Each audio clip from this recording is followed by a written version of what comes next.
To complete a multi-source feedback, click Assessment Tools, enter New Assessment.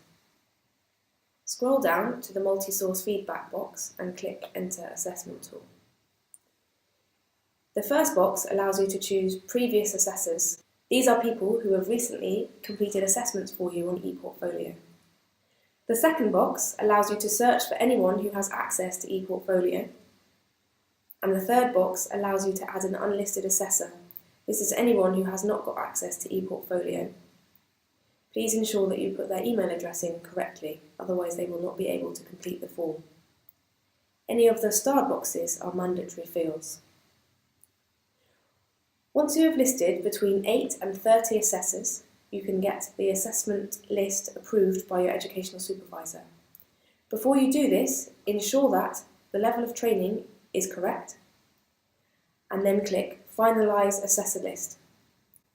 If you want to save the list as a draft and come back to it later, you can click Store List as a draft. You can check on the progress of your multi-source feedback by clicking Assessment Tools, Outstanding Assessments.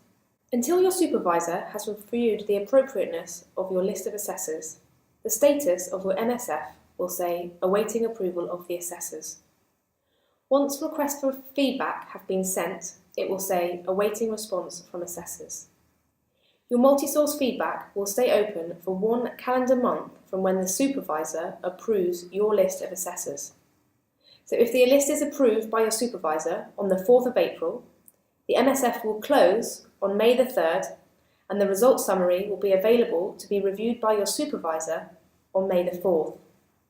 The trainee will only get to see the results of their multi-source feedback once it has been reviewed and released by the supervisor.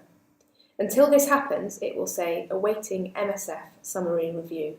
If enough assessors have responded to meet your school's ARCP requirements, then it is possible to close the MSF early by contacting the ePortfolio team. If there are more than 8 responses, a trainee can request for it to be closed. If there are less than 8 responses, the educational supervisor must contact the ePortfolio team to close the MSF. It is important to note that it is not instant. The results are available at midnight after the MSF has been closed by the ePortfolio team.